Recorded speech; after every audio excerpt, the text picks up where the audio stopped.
Hello and welcome to We Work Together, a podcast about working in partnership to improve health and care in West Yorkshire and Harrogate, and the relationships between the people involved. In this episode, I spoke with the partnership's joint chairs of our clinical forum, Dr. Bryan Gill, Chief Medical Officer and Responsible Officer at Bradford Teaching Hospitals NHS Foundation Trust, and Dr. James Thomas, Chair of the Bradford District and Craven Clinical Commissioning Group.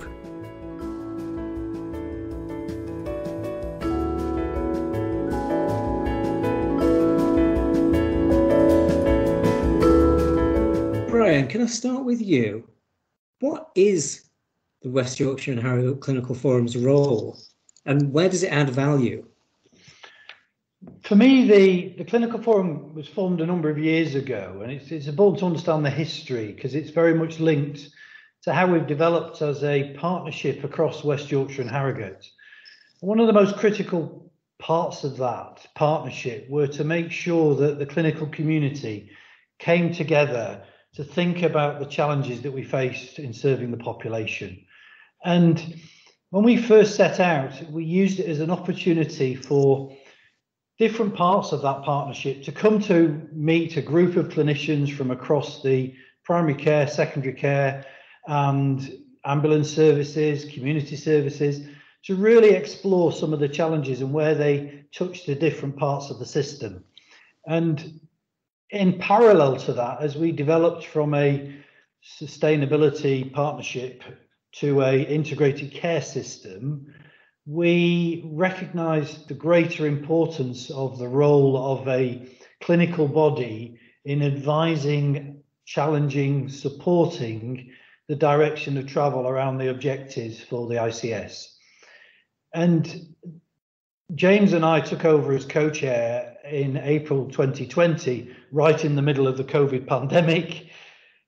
And I think what it's really emphasised is that the clinical community in the ICS has, because of its strength, because of the preceding way in which it was working, was able to come together to start to really plan in how to deal with the pandemic and to support the rest of those on the front line to provide advice and guidance on how to face some of the challenges, whether that's personal challenges, whether that's the impact on patient challenges, whether it's the ethical decision making that we've been struggling with. And now one of the hardest things is where it's probably going to add its greatest value is in the restart of the NHS service living with COVID. And I, for one, who's been part of this from its inception, have seen a real step change in what I see as the value that people get from having that peer support, that peer conversation, that space in which to really explore some of the thorny issues, and working alongside as a secondary care individual, secondary care doctor working in the acute sector, understanding the perspectives of those outside of the hospital-based setting, which often has more protection, and seeing the challenges that they face working with that population is hugely powerful and making informed decisions about how we deliver the best care within the frameworks that we've got in place. We're really ambitious for the Clinical Forum, for me, in how we take this forward to be the voice of the clinical community across West Yorkshire and Harrogate ICS. And I am very ambitious that that could be achieved in line with the objectives and the aspirations of the ICS to be one of the best in the UK. Thank you. Yeah, I think we'll come on to that in a bit more detail later. James, was there anything you wanted to add? I think Bryan has covered it extremely well there in terms of and I completely agree, and that's great because we're both co-chairs, and it's good to have that kind of sense of what our role is at the West Yorkshire and Harrogate Clinical Forum there. I suppose the only thing to add or emphasise a bit is kind of we're coming together as clinicians, and it's looking at it as a system, and we're individuals within either organisations or places, and we're leaders and clinical leaders in those areas there. And I think what Bryan alludes to in terms of some of the foundations over the past few years has been how we bring clinicians and leaders within organisations to think about system. It's important what happens back in place. It's important what happens back in your organisation, and that's where the work happens, and that's where implementation happens, and development of further clinical leaders happens. But I think in terms of looking at the system, I think one of our roles has been about how we put our system hat on and look at some of the challenges we see across our system and take them and look at them with a system view that we can then feed back into our place, back into our organisation, both understanding some of the challenges we have as organisations there and how that brings it into the system and vice versa. I think the other thing to do is our role is also the three questions we ask ourselves across the Health and Care Partnership is about kind of what we can do once, kind of sharing good practice and how we can answer those wicked questions. And I think making sure there's a clinical focus on some of those things. And I think there's been a lot of examples of us doing that as a clinical forum, and that's where we've added value and supported those three questions that we feel are vital as a system, and how we can add value to places as a system.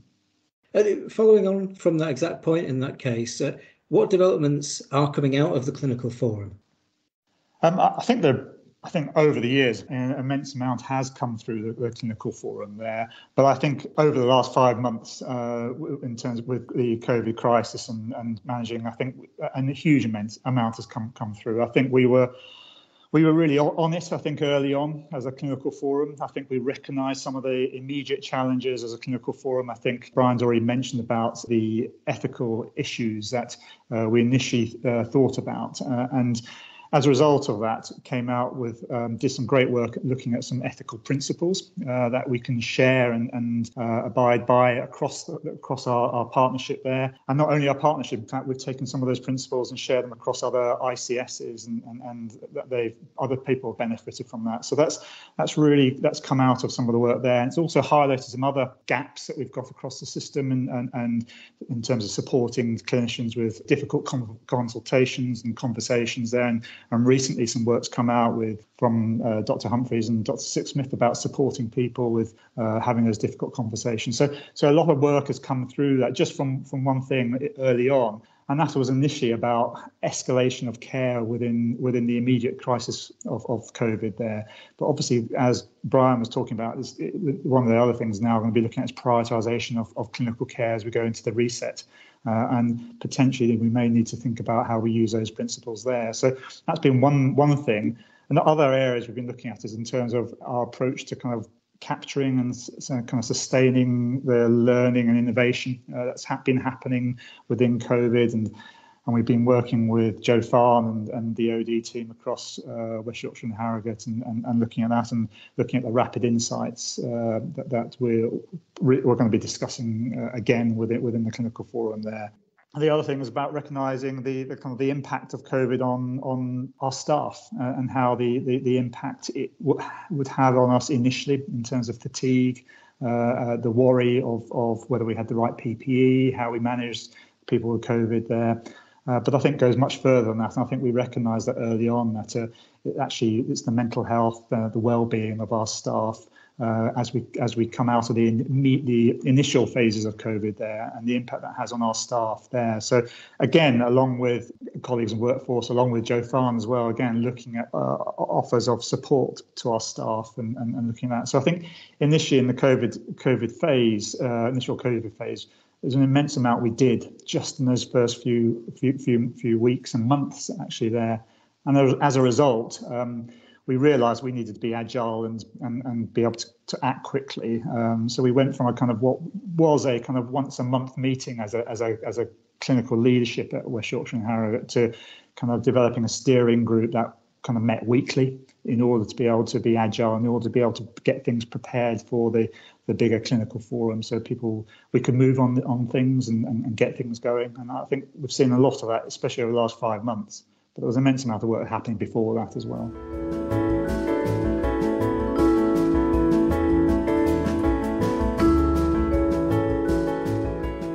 My only addition to that is that there's been the secondary care sector, the acute hospitals have had the West Yorkshire Association of Acute Trusts, which has probably been in operation for nearly 5 years now.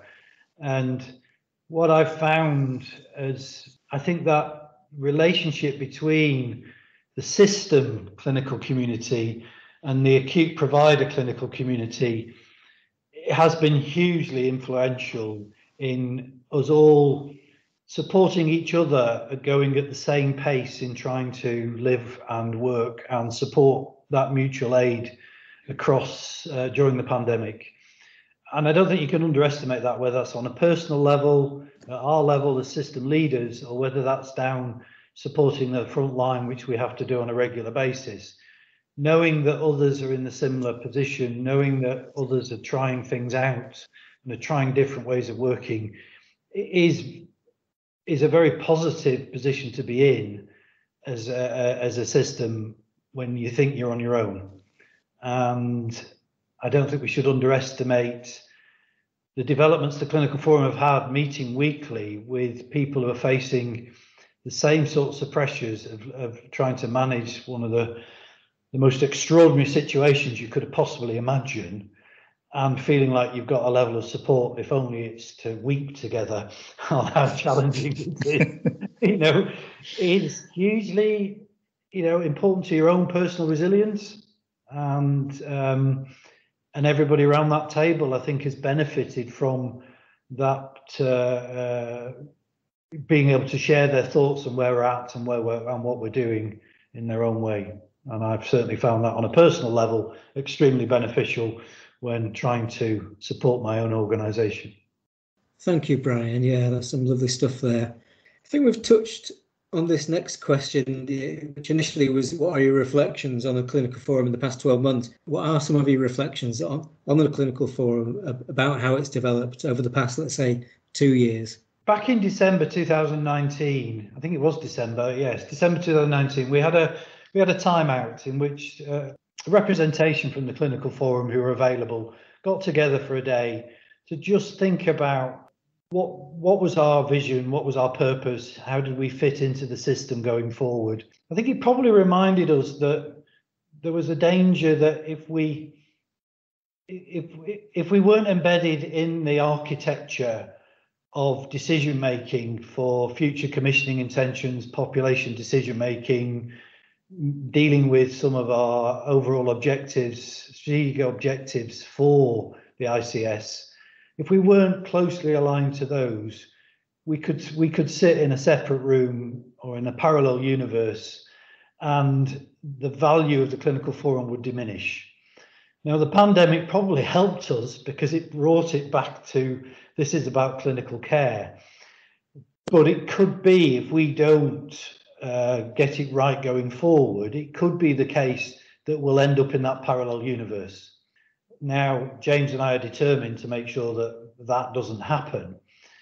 But I think the work that needs to happen next for me, linked to what we learned from that workshop, was the way in which we constructed it with its membership was about representation from the geography that we are oversee.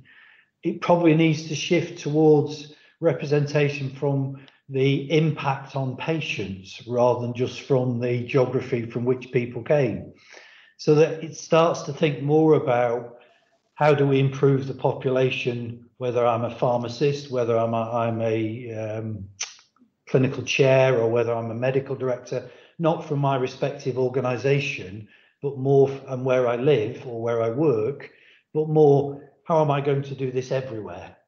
And that requires, a level of engagement and commitment to it that may change its membership, or it may actually, people will think, well, actually, I can see why this is more valuable than maybe it was before. So that, I think, is what we've probably learned, not just from the workshop, but from, certainly in my opinion. And the example I'd probably give is that the Wyatt group that I referred to has struggled a bit to work out how it fits into the ICS, because a lot of the secondary care acute provider is between two acute trusts, but actually the patients start before they come to the acute trust. And I've been trying to grapple with, how does that work in my own working life presently? So those would be my sort of longer term reflections that I think we need to think about? Yeah, I think just carrying on that theme in terms of membership there, and I think more recently, but I think over the last 18 months as a health and care partnership, we have been challenging ourselves in terms of our membership and is our leadership and within the organisations, within the health and care partnership, representative of our communities. And I think, again, I think we've been challenged, rightly challenged, and I think has made me and made Bryan and I and others think about the membership of the clinical forum and is it truly representative of our communities there. And I think it feeds into our discussions we're having at the moment. I think it's been highlighted more recently with COVID in terms of the health inequalities and certain groups, population groups being affected more than others, and specifically those from the BAME communities there. So I think it's vital that we are challenging ourselves about that there. And I think, as Bryan said, we're reviewing the membership, reviewing it in terms of working at that system level and bringing your expertise there. But also I think it's about representation as well there. And I think that's vital to future development. And it's not that it's been overlooked in the past in any way at all, but it's rightfully over the last 18 months, the whole partnership. It's not just Clinical Forum is being challenged with that. And rightly, the Clinical Forum needs to respond to that. And I think that's something that both Bryan and I feel that we need to do, and actively we are doing that there. So I think that's one aspect I just wanted to highlight there. I think in terms of reflections over the last 12 months, I do, as I said before, an awful lot has gone through the Clinical Forum. And whilst there's always a willingness to change, there's always a willingness to reflect on what we're doing, and what Bryan has highlighted is some of our reflections. It's also to reflect actually, we've also done a lot through the forum as well. So whether it's been with musculoskeletal pathways, whether it's been with diabetes, whether it's been evidence-based interventions, the stroke services, there's an awful lot's come through in which we've been able to challenge constructively and fed in, altered some of that work as a result of our knowledge and our insights into those areas there. And I think that has produced pathways, services and altered ways of thinking as a partnership, as a leadership as well there. So I think whilst we are always thinking of change and always thinking of how we can make sure we are proactive and we're doing the right thing, we also need to reflect that actually we have been doing a lot of good work as well there. And I think comes back to Bryan's initial thoughts early on in this conversation it's about being ambitious. And I think we want to be ambitious, and that means challenging ourselves. And we learn as well. I think there is a kind of trying to create a culture of a kind of a learning health system. And I think we've got members like the AHSN involved at the Clinical Forum, people involved in research locally within their organisations and bringing that in. It's about learning, and I think we bring that to the Clinical Forum, and we bring that into the system as well through a clinical route as well. So I think the last 12 months has demonstrated a lot of that, and we need to build on that. And clearly, from what Bryan was saying, as we are looking at what our impact is within the partnership and ensuring we are core to it. It's a health and care partnership, so we're not the only thing, but we are there, not on the side. And to be fair to the leadership at the senior leadership executive, they're all for that there, and I think that's good on them in that sense. And that's hopefully putting the patient, the individual, at the centre of this, which is part of our wishes.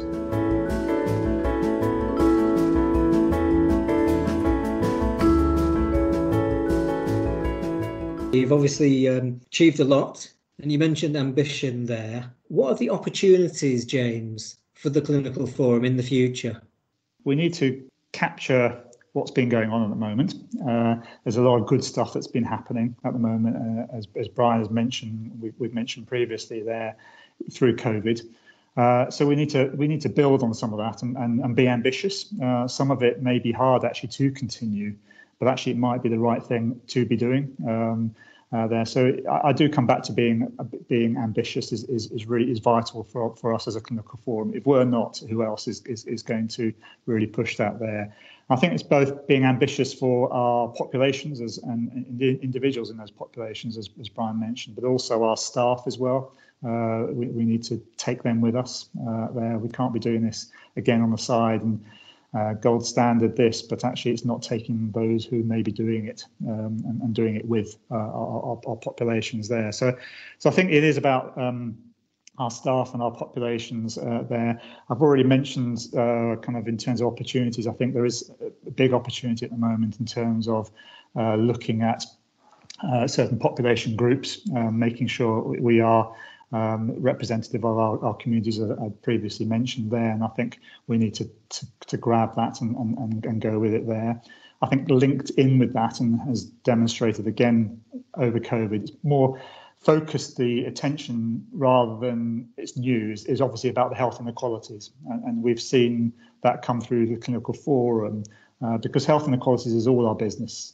It's not the population health programme business there, and it's for them to do. It's for us to do and enact. And I think that's where we need to be ambitious. That's where our opportunity is, because it's one of our key ambitions as a partnership is to reduce the health inequalities or the inequalities we see across our region there.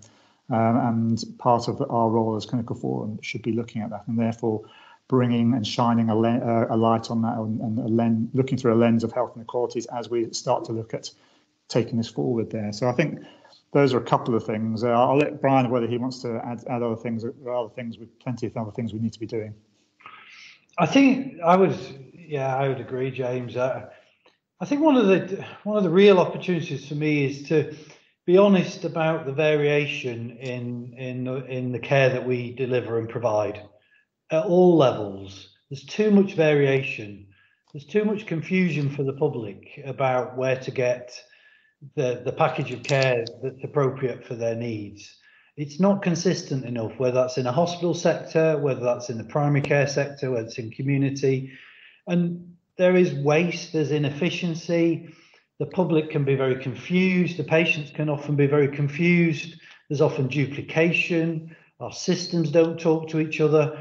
There's a whole raft of challenges that is outlined in the NHS long-term plan and is in our strategic objectives as an ICS. And if you strip those down, they invariably come down, in many of them, to the practices of clinical staff and how we work as a clinical forum to influence that. We've given some examples today where we've really worked to standardise. The key test will be how we measure whether we've standardised. We can set the standard, but then we've got to try and track to see whether it's been delivered. And so there is an iteration in this to close that circle of improvement, which is, we've got to be able to audit where people are at and whether we are influencing the outcomes and focus on the outcomes rather than the inputs. Because the great conversations we have at Clinical Forum invariably remind ourselves is, are we learning fast enough, and are the patients benefiting, and and how many, and how do we know? So it could go as far as it wants, if I'm honest, if people really want to get behind it. And if I was to look 5 years ahead and think, well, what could the ICS be? Well, it's almost one big collaborative project where everybody supports, challenges and drives in the same direction. And I hope that we will see that come together more and more over the next few years. And in my experience, if we get clinicians, and I don't just mean doctors, I mean all clinicians, if we get clinicians, working with the population, working with the public and the potential patients, driving the direction of travel, then it will succeed. Where we get variation amongst clinicians, then that creates a problem for decision making and future plans. So I think the final bit for me as an opportunity is we should promote what we've done in this ICS out with the ICS. We have already been involved in discussions that James alluded to with other newer ICSs or organisations that are working towards becoming an ICS. And we should be on that pedestal, and we should be proud of what we've achieved, and we should be putting ourselves forward more to promote ourselves and celebrate, it's the best place to work. Where we've got challenges, we need to be helping people, and that means encouraging people to come and live here and work here. So I think we have a key role in that also. We absolutely agree, Brian. I think there's plenty of evidence to suggest that we are up there, and we go along to various meetings and think, well, actually, we've been doing that and we're doing that, and if only they'd come to us beforehand to ask. We can obviously learn from others, and we will. We're very open-minded about that. I think the other opportunities to think about is about our future clinical leadership developments there, and how we ensure that we can make sure we have succession planning, and we make sure that we get the right people, giving them the opportunities to be able to develop that system view on things there. I think one of the areas I think there's an opportunity to consider as well is about how we involve our partnership is based on our communities, and and those communities are our primary care networks. And I suppose one of our challenges as well as opportunities is how we really embed some of the primary care network leadership and their thoughts into the clinical forum. And I think Brian, I think you'd agree that has been a challenge because of the evolution of primary care networks, and the clinical directors have got an immense amount of work to be doing, and they're involved locally there. But how do we ensure that we're linking in there? And it's not just linking in; it's kind of, again, getting representation to get their input into the clinical forum. And I think there's a real opportunity there, because we can really then build on that and there. But I think it's also a challenge that I think Brian and I have been considering, and prior to us taking over the chair was considering how we do that. But it's definitely something we need to be doing there. And again, that feeds into some of that clinical leadership development as well there. So I think plenty of opportunities, I think, across over the next 6 months there, or 12 months. And I think, by saying that, I think there are plenty of people out there with the skills to do this. Don't you, Brian? I think you see it. You see it in. I think a lot of our programs across West Yorkshire and Harrogate have clinical leads involved in them from all over. And that, as Brian said, the broadest sense of clinicians. They're involved in all our programs there, so we need to help them with this as well, and how we input there as well, because they're likely to be the people that come through as well. Plenty of opportunities. Just where do we go first, and how many can we do in one go? There's almost too much to do with the ambitions that we've got, but I would really emphasise actually what we've seen through the clinical forum is the knowledge and skills of people is greater than I think it's ever been visible to us in the past, and it's really impressive, hugely impressive, and we need to tap into that more and not view it that it's done through a small group of people. So it's really good. Brian, you just wanted to make one mention before we finished recording today. Yeah, thanks. I would really like to pay credit to Andy Withers, who was the outgoing chair of the Clinical Forum in March 2020. He was the first chair of the Clinical Forum. He worked incredibly hard to establish the concept of a clinical forum, encouraging all parties to engage in the value that we talked about today in this podcast. And I think he needs some recognition for that. 100%, Brian.